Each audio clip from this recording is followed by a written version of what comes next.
Okay, let's start testing for a delay. Delay. Oodalali, oodalali, oodalali. Oodalali, golly, what a day. There you go. I didn't remember the name of the song. I see myself lighting up almost instantly this time. So, yay? You started off great last week. Yeah, I don't know, man. I mean, are we talking and then you're responding in the normal amount of time frame here? I don't know. Are we? It seems Sounds like it. pretty Yeah. instant to me. I don't know. Okay, good. I'm no internet scientist. Alrighty then. I am no internet scientist. If only the episode had started.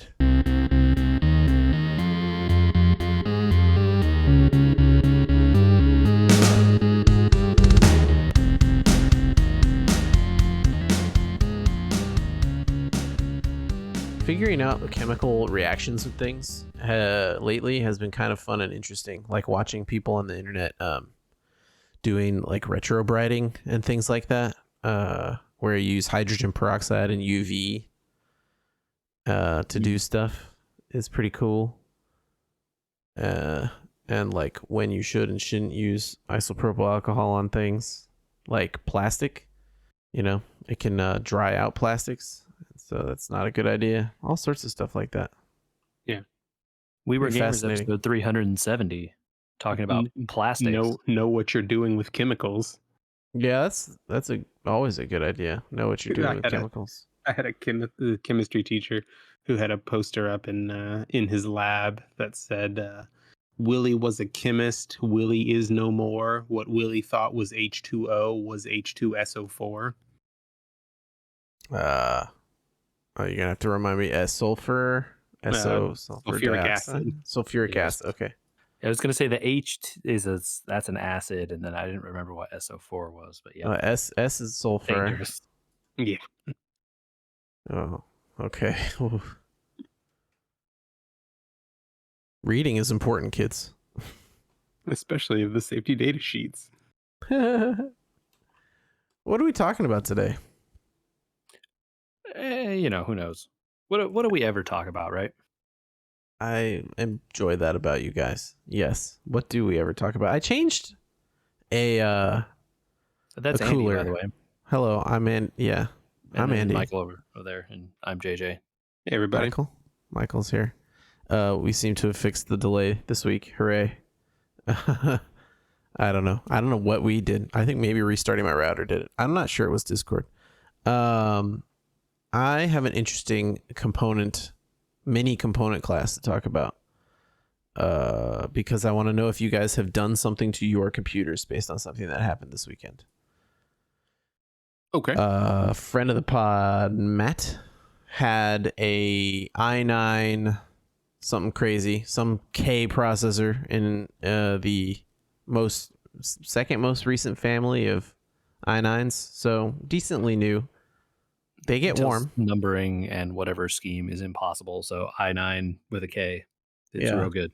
I mean, it's 11 or later, right? Something like that. Mm-hmm. And the box he got had some decent specs when I think he bought a pre-bought one. Had some decent specs. It had a 3080 in there. It had a decent processor, good motherboard. Shipped in a glass case with emotion. You're gonna have some emotions when I describe. Yeah, you're gonna have an emotion here when I describe this.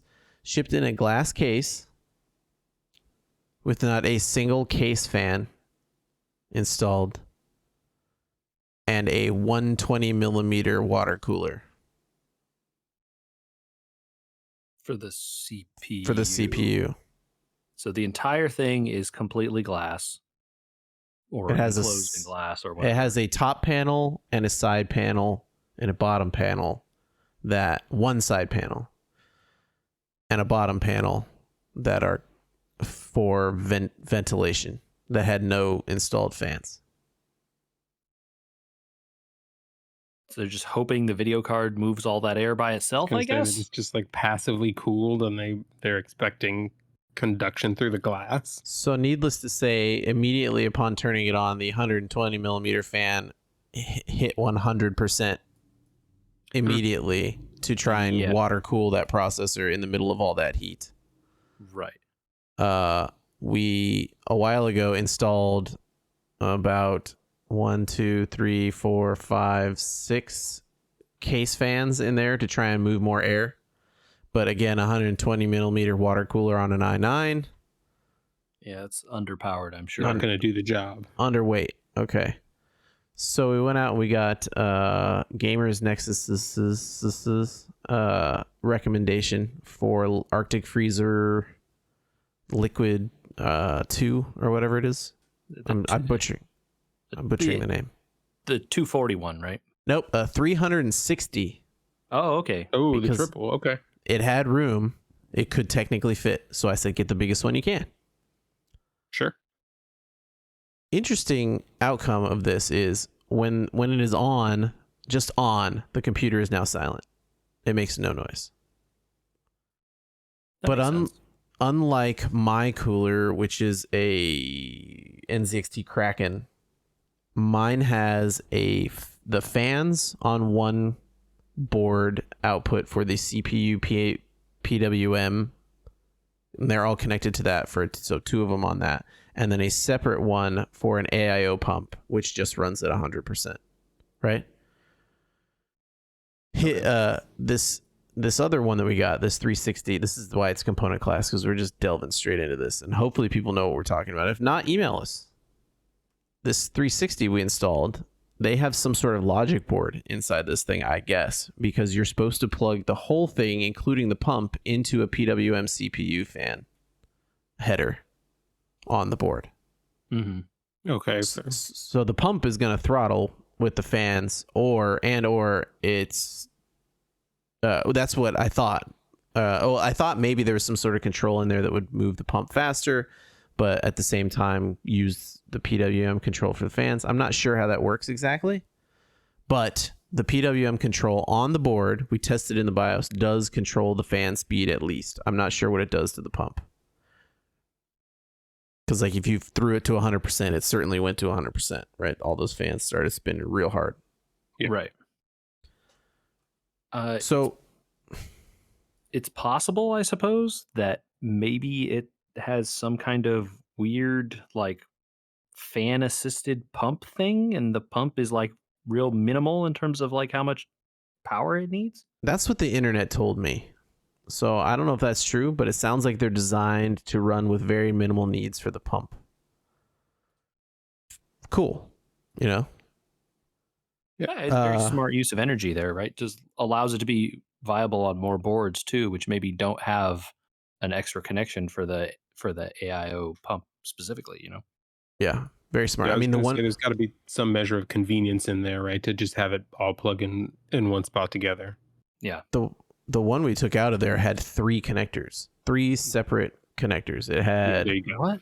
Yeah, it had an LED header connector, it had an AIO pump header connector, and a CPU fan header connector. Oh, okay. Well, hold on though. That's like the LED stuff is always separate and additional. So that part it was silly though, because it was just straight board LEDs, but the connector for it was like they didn't even have the right pins. It had some sort of weird adapter in between the pins for it.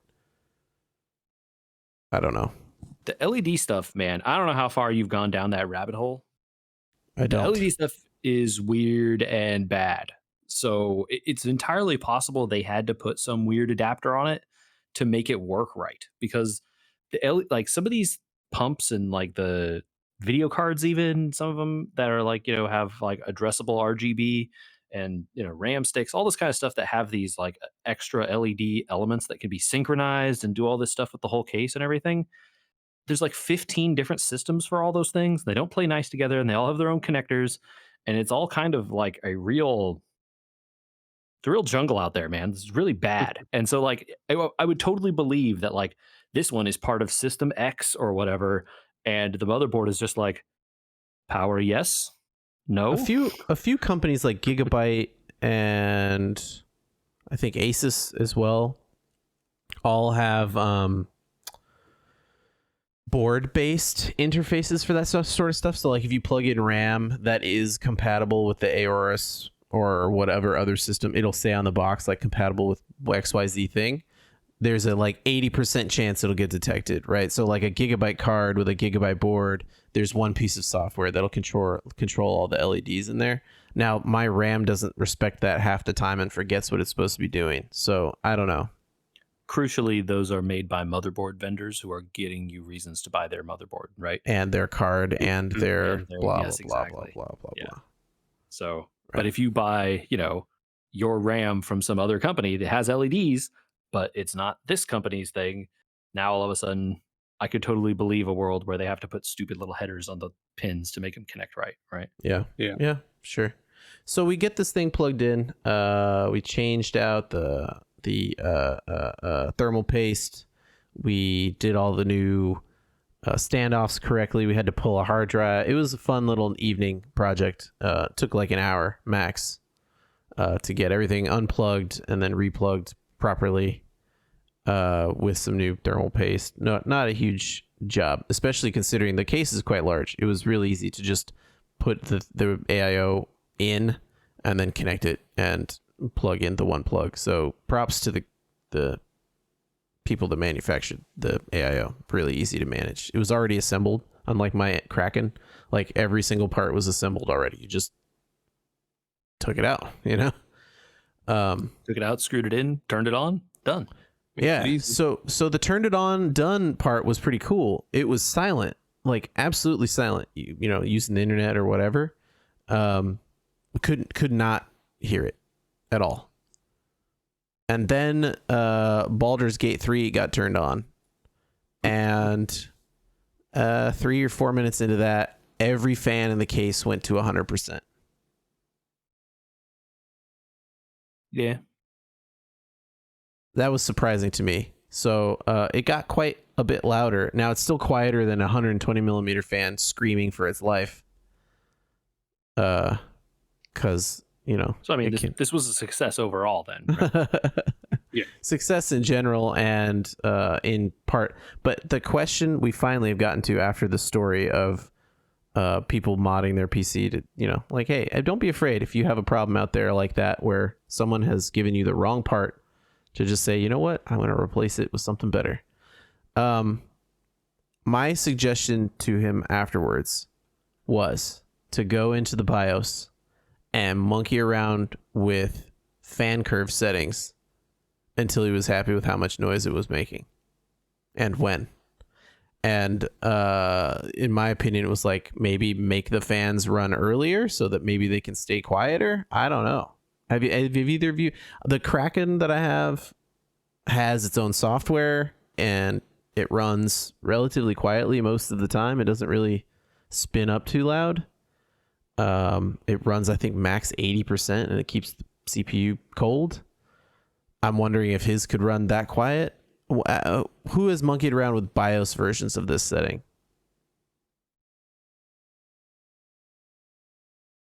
I haven't really. So not in the way you're describing, but I have played with like the fan settings and stuff. There are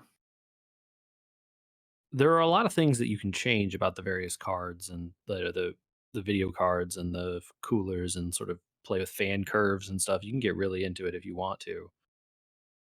But at the end of the day, you put on something that's really demanding and, say whatever you want. Baldur's Gate 3 is very demanding.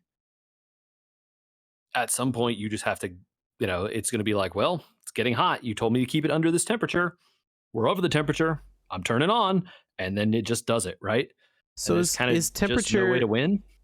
Is temperature and demand related? Because he had Baldur's Gate running. The CPU or the GPU got hot, right? It used 100% of the GPU, even with 3080, and it got hot. But why was the processor screaming even on a 360 AIO using 7% of his i9? I think there are more things going on than how, like, the percent being used, right? Mm-hmm. I think you need to be looking more carefully than just like how much CPU is being used, because what really matters is the temperature. And there are it can be misleading to say like, oh, the CPU is only like, I'm only at a fraction of my total power here, but like the fraction is using this one core to 100%, and this core is now very hot. Oh, and therefore the whole thing is dissipated, and it now has a core temperature of 70. Right. And I'm not. This is like the call Steve from Gamers Nexus kind of question, because like this is now above my pay grade. But I could totally believe that Intel or someone out there is thinking of those sorts of workloads, right? And they're like, okay, I know like this is a non-parallel workload. I'm just going to be getting like this one core is just going to be jammed at the ceiling 100% of the time, right? Mm-hmm. And they can see that temperature moving, and they're like, all right, we're going to pass a threshold here, and then we're just going to say turn the fan on because we need the cooling, whether it's everyone is using the load or not, right? Yeah. Because you're probably right that the CPU is not being stressed very hard by this game.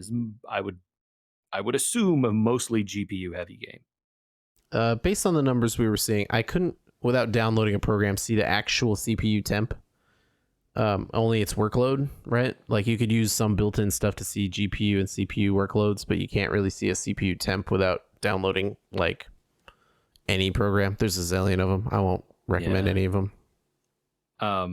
Because that would be my recommendation is like, let's see the temps on these things, because that will tell you a whole bunch more. Because it can be the case that you're like, well, it hit 60 and the CPU is like, all right, 60 is the threshold, turn it on. And it's like, well, yeah, what if 70 was the threshold? Yeah. Like Yeah. it was sitting at 64 and you're like, this is fine, actually, just like change that curve a little bit, and then all of a sudden it's much quieter the whole time. Or yeah, that was my suggestion, was like, hey, why don't you change the curve so that it's not running it at 30% at 40 degrees. Change it so it's running at like 40 or 50% at 40 degrees, and then mellow out that curve on the other side and see if like, okay, what if it's running at like 80% at 80 degrees? Yeah, that totally could be something that would help a bunch in that case, right? One would wonder if that would help. If nothing else, if it doesn't help, it'll just keep going up the curve and it'll get to the top again, right? Like if that's what's going on, right? The end result's the same.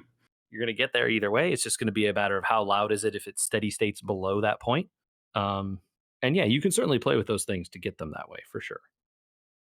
Yeah, I think it might be worthwhile in his specific case, and for a lot of other people, get into your BIOS. You can't really mess anything up. You can always exit without saving, It's a lot harder these days, to mess things up really badly. Yeah, you definitely can mess things up, but as long as you're paying attention and like, you're not just like jamming enter or escape or something, as long as you're going in there and just looking and, and heck, these days, like you can use a mouse in a BIOS. What? That's like, yeah. Although sometimes we were trying to click certain buttons in the BIOS sometimes, and it was like not working. You had to hit back on the keyboard, but then you could click forward with the mouse. So it was like very strange when it would work.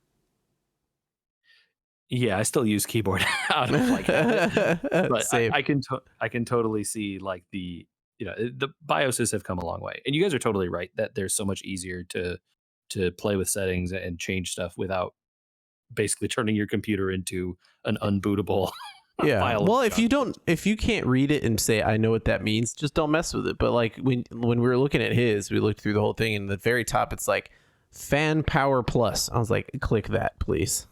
I'm sure that the fan control is in there. Yeah. And it may be the case that there was on mine that the video card has even a physical switch on it. Yeah. That's like there's two different BIOSes in there, and you can switch back and forth between the two with the switch. And one is like I am the most gamer FPS hardcore BIOS, and that one is going to make the fans go at 100%. You can be sure. And then there's the other one that's like quiet BIOS, and like the difference is going to be like 5 frames or something. Probably not a big deal most of the time. But that sound difference, significant probably. Yeah. Yeah. Well, that was my weekend experiment. What did you guys get up to? I have a good answer for that. I don't know if Michael wants to jump in first. We went to. I mean, this is near and dear to the hearts of people on the pod here. We went to Bottle Logic for the first time in a while. It was a fundamental observation weekend. Was it a zoo, and did you get a bottle? Because they already sold out. I couldn't get one today. Yes, it was a zoo, and no, we did not get a bottle. They had.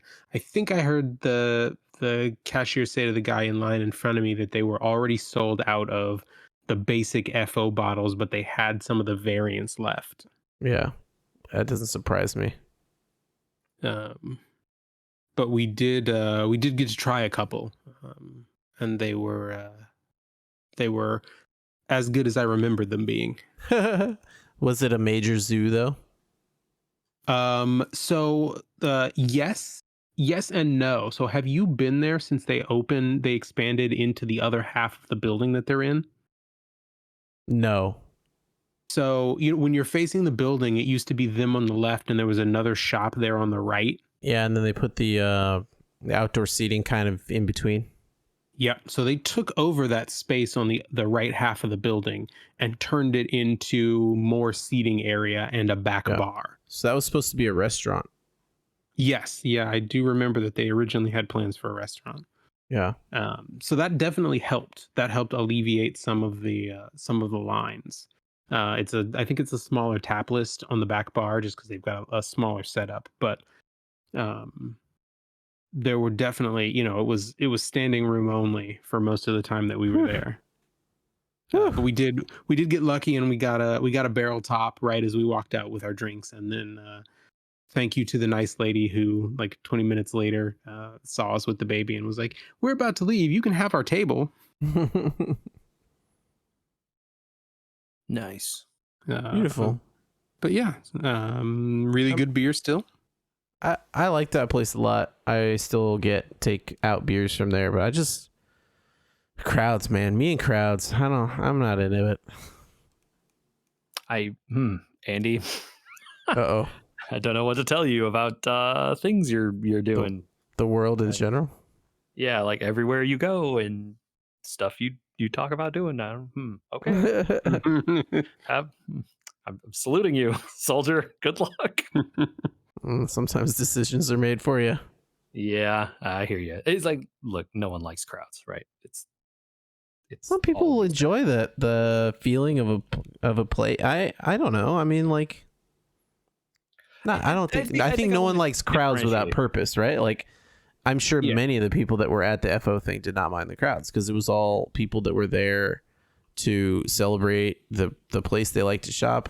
If you go to a crowded event, you expect it to be crowded. Like, I wouldn't go to Comic-Con and be like, oh, the crowds. It's like, I don't like how busy it is and how many things you have to wait in line for, but like, I expect there to be crowds. So it comes with the territory. Yeah, I guess. I think there's definitely a difference between crowds of people all trying to do the thing and having a good time, and versus like crowds due to mismanagement or crowds due to there only being one person working a cash register or something like that, which is very clearly like now the fault of whoever is running whatever thing is involved, right? Sure. And I think it's very safe to differentiate between the like, hey, this fundamental observation thing sounds like it was a big hit and tons of people were there and having a good time, versus like if they had only had the one bar room, I'm sure in years past the line has gone out the door and down the street, right? Yes, for sure. It has specifically been done those things. Yeah. I was going to say, we've been there several times when it's been like that. Yeah. And that's, I have less sympathy for those kinds of crowds, right? I have sympathy for people waiting in those crowds. Yeah. Yeah. Well, that's nice. I mean, another place that I think people tend to enjoy crowds because that's what they're there to do, right? Like, is be part of a group, maybe, is concerts. Excellent transition. So good. I'm a pro. Truly you are.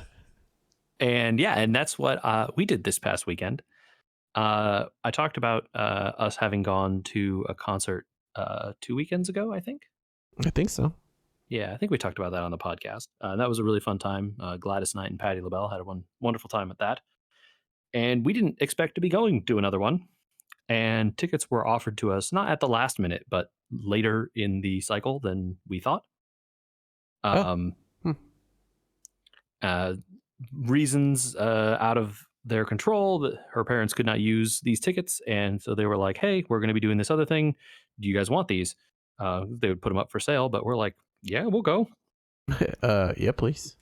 For sure. And the concert was In the Air Tonight, a symphonic celebration of Genesis and the music of Phil Collins.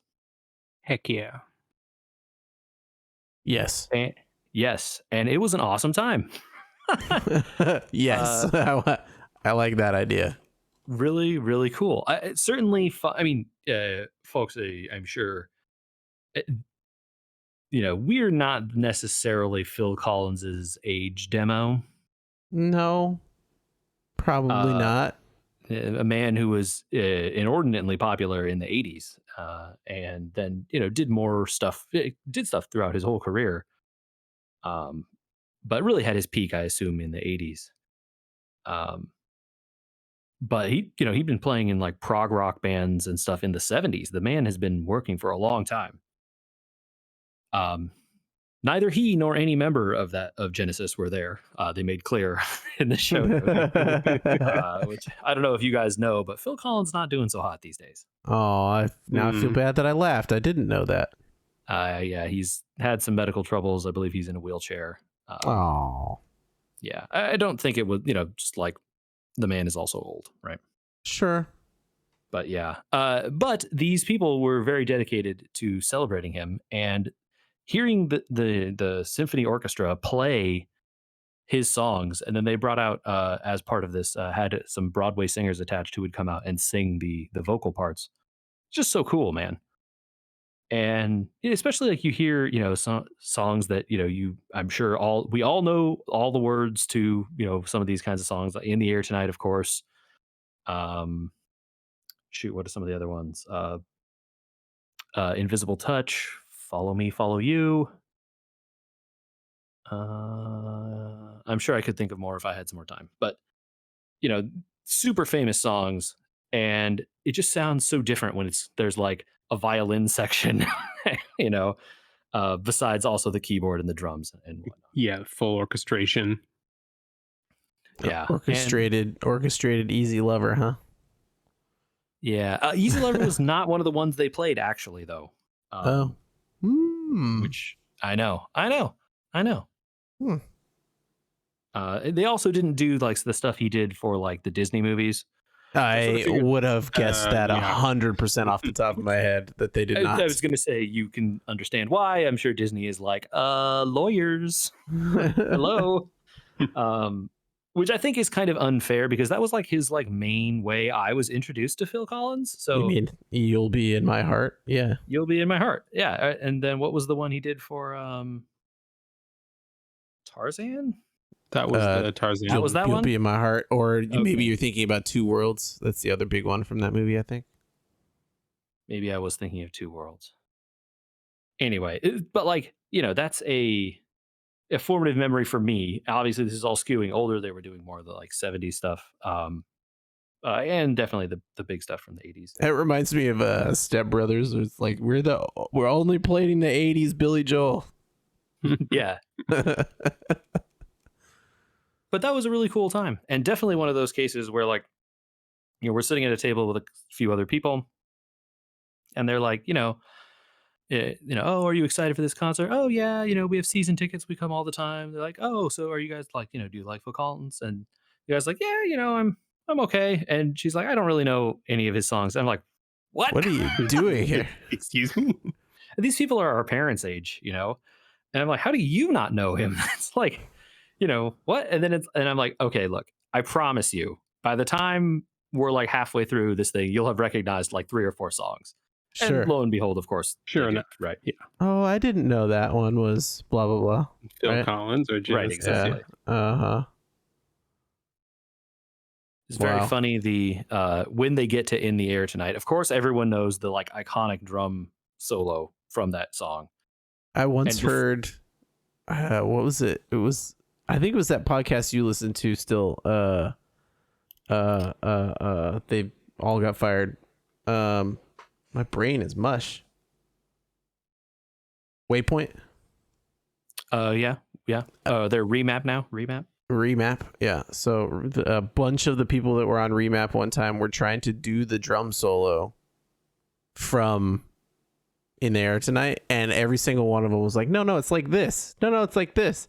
And I was just screaming. It is That funny they- because everyone, I'm sure, has a different perception of it. You know, I always think of it as like do do do do do do do do do, right? Yeah. And like Uh-huh. That's correct. I mean, that's look, I close just enough. listened to it like a Yeah. few days ago, so I better remember. Yeah. But they're very funny because it also like that iconic part of that song is like the very end of that song. Basically, it's not the exact end, but it's pretty close to the exact end of that song. It's like 3.5 minutes in. There's a great video of it's from just a couple of years ago of two twin brothers who are like 17, and they do YouTube videos of themselves reacting to music that people recommend to them as like songs you have to know if you're a fan of music.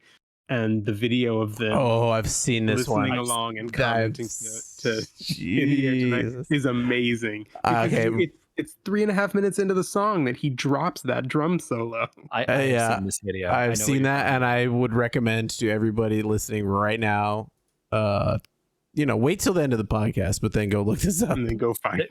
Actually, their channel is pretty great. They listen to all kinds of music, and it's very interesting Yep. listening to them talk and listen to it. But that one in particular is so amazing because like like it does kind of come out. The song is very slow, it's sad, and then like this drum track hits, and you're just like, what is going on? What song am I listening to? And before they start the song, that they have the two singers. Also, very interesting to listen to a bunch of these songs sung by a female vocalist.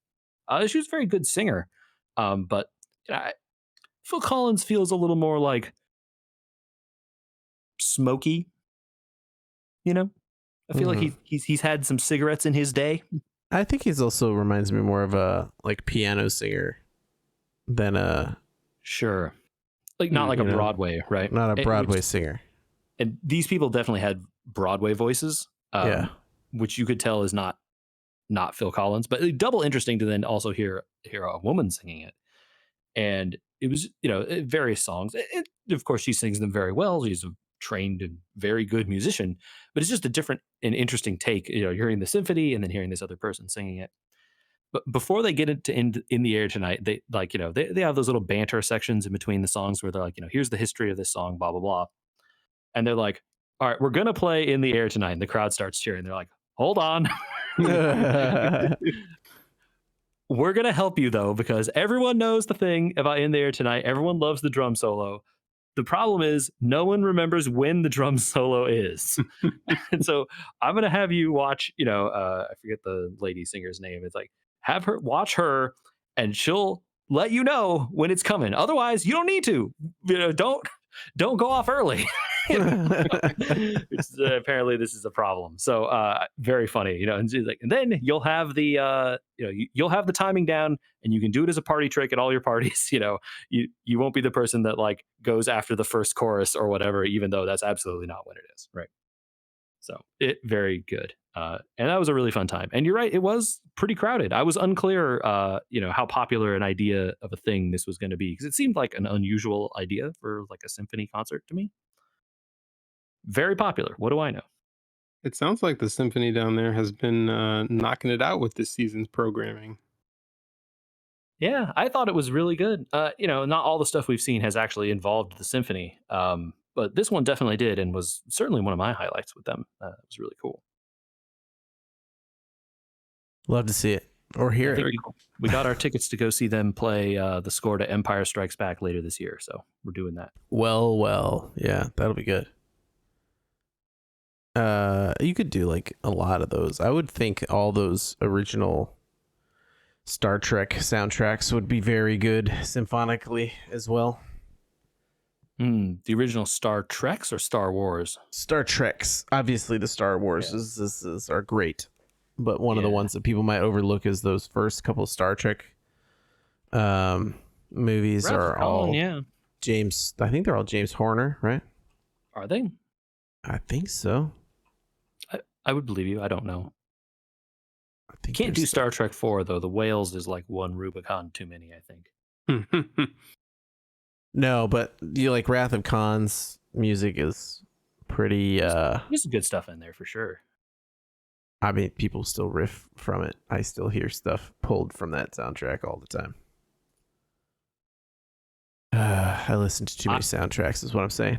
Or I guess you would call them scores correctly. Scores more for correctly. movies, yeah. Yeah, more correctly, they are scores. I would go see the Wrath of Khan in concert. I don't know, but yeah. Let me know when the symphony's doing that, and I'll drive down. Okay, duly noted. Nice. Well, we didn't really talk about any games today, did we? Whoops. Yeah, so it goes sometimes. Next week will be what? A replay? Yeah. No, not a replay. A boxed episode, a canned episode. We're going on vacation next week, right, Michael? Aloha.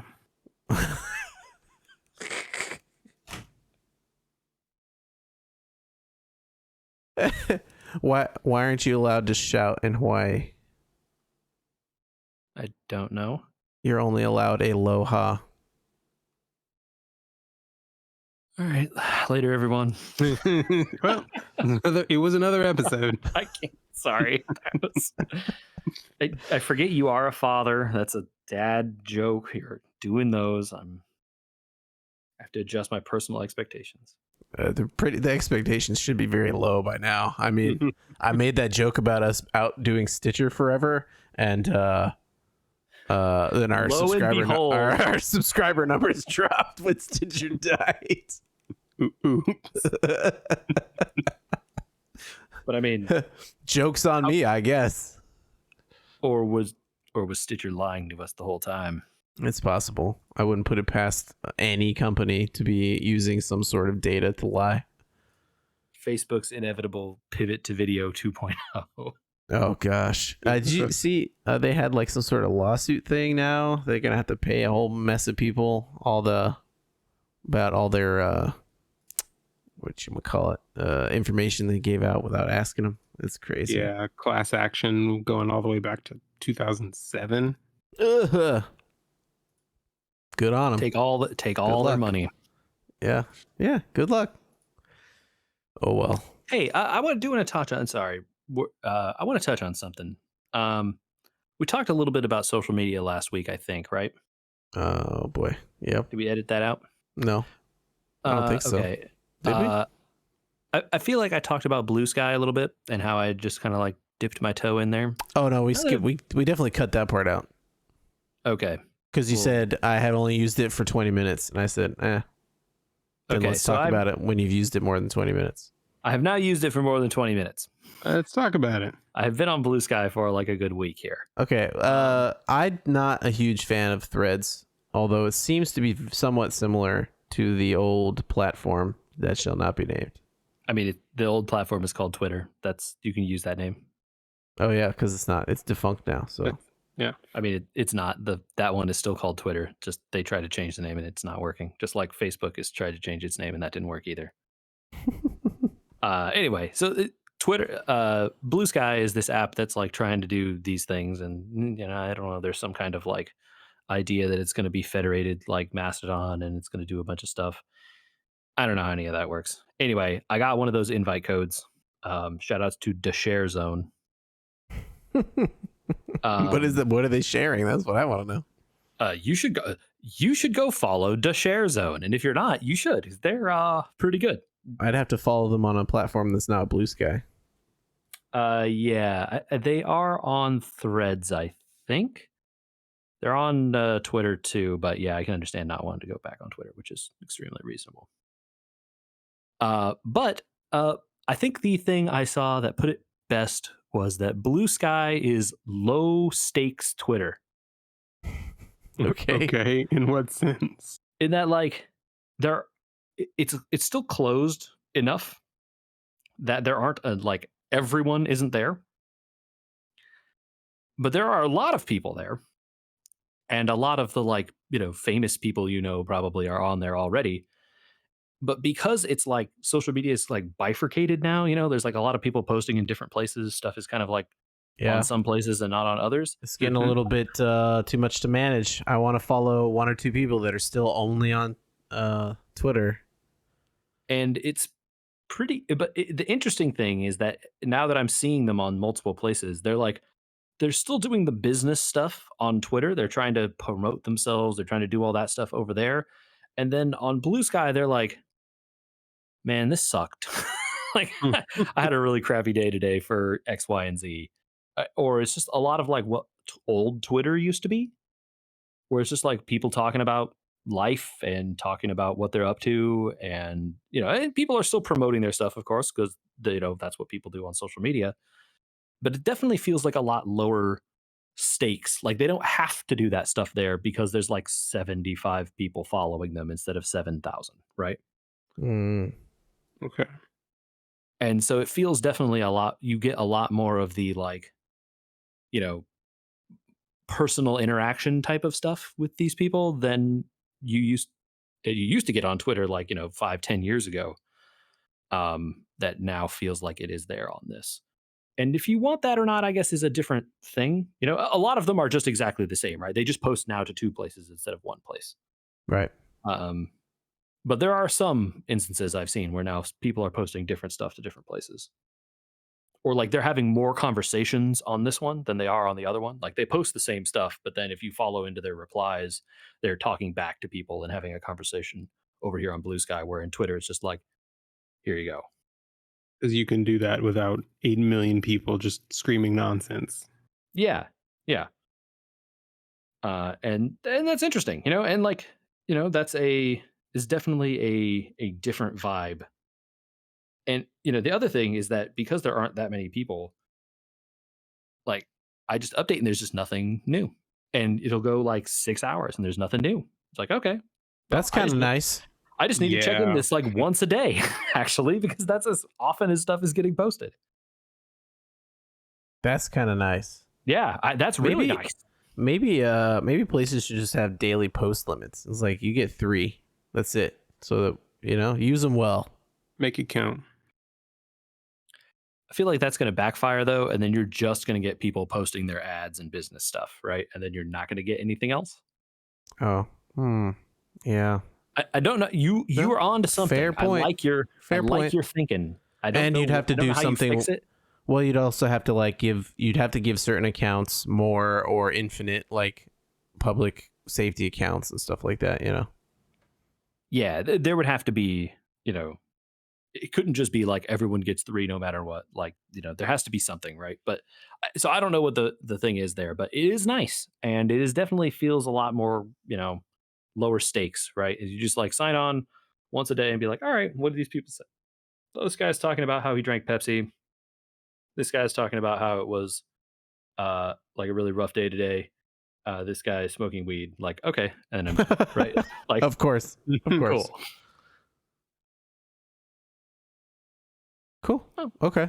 Well, maybe when more people get on Blue Sky, that'll change, I guess.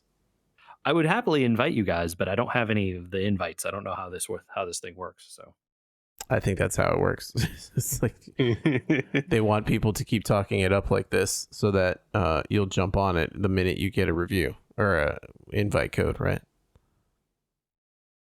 Yeah, it seems. I mean, I have been, like I said, I got an invite code through someone. I signed up to join this thing a long time ago with like my personal email. Mm-hmm. Haven't heard anything. It's been a long time, so I don't know what they're doing, man. It's working. It's the only one people talk about. Threads had 5 minutes. Yeah, keep invites scarce to drive demand up. All right, that's it.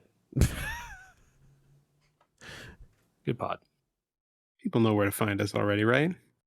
Yeah, you can find us on youtube.com/@WeWereGamers, on social media @WeWereGamers, all the places, you know where they are. Leave us a review on Apple Podcasts and those kinds of places because that helps us out. Apple Podcasts seems to be the one that will survive at this point. I didn't mean to make you so sad. Sorry. It's the only one. I would like a still kicking. non-Apple. I would like a non-Apple option because I don't have an Apple phone. So that would be nice for me personally. I mean, Michael right there uses with it you. on his non-Apple phone. Yeah, but I go through the website. Damn, if only we could only use websites instead of apps for every freaking thing clogging up the space on my phone. It do be like that. It does. It's literally like, You were right. hmm? I want you to be right. I want to live in your world. I don't like the idea where everything has an app. It sucks. Yeah, I have the internet web, right? And if I don't, I'll download your app.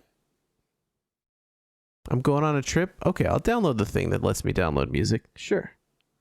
But I need a 400 megabyte app to access your website features. I don't know about that. Maybe make a mobile friendly website instead.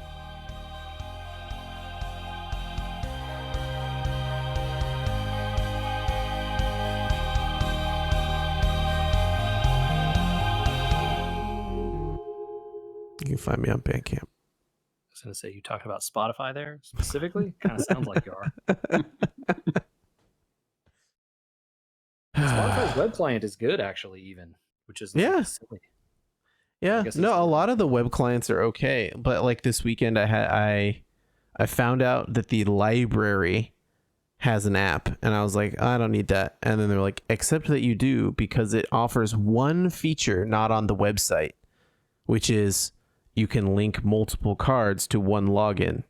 So like the kids' cards and my cards can be all logged in together at the same time in one place. And it's like, if this were just a web app that had the same feature, I don't need this. And now I have to install something that takes up 200 megabytes on my phone. Yep. Mm-hmm. And I'm sure is like siphoning your data somehow and stealing your credit card information and uploading it to Skynet and a bunch of other stuff at the same Or I time. mean, at the very least, just like probably has a slow memory leak in it. Yeah. Yeah. I got to clean my All- phone off before we got to take a bunch of pictures with it this weekend. All of the above. Yep.